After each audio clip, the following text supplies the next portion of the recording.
नाही, मी विचार केला आज इथेच थांबते. का असं का? हा काय प्रश्न आहे का? बरं, तू इथे कशाला आलीस पण?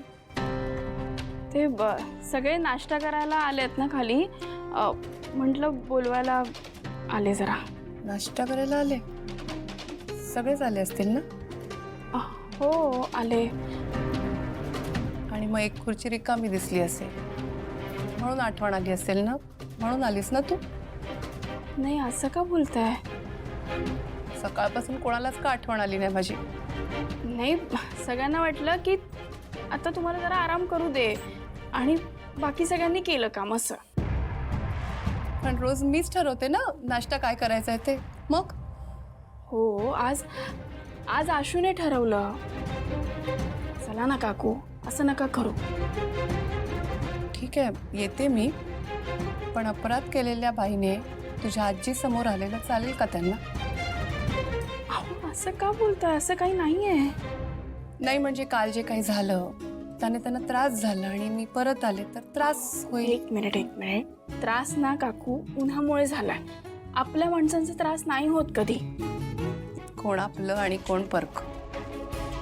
आणि आता ते महत्वाचे झालेत ना, पाहुणे आहेत ना घरातले. हो, असं का बोलताय तुम्ही? असं नाहीये. हो ना, मग ताई का नाही आली? तिने तुला का पाठवलं? हा, ती त्यांच्या सेवेत असेल ना. तुम्हाला एक सांगू का? सांग.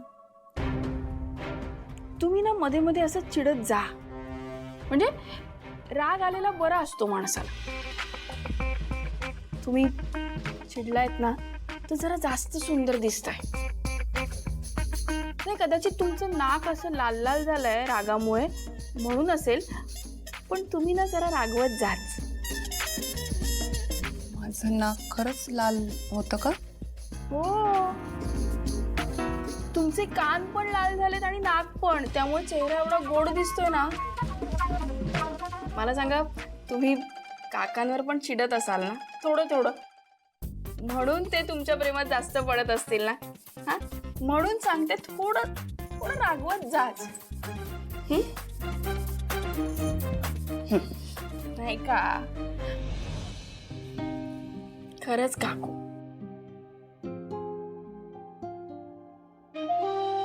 जायचं खाली?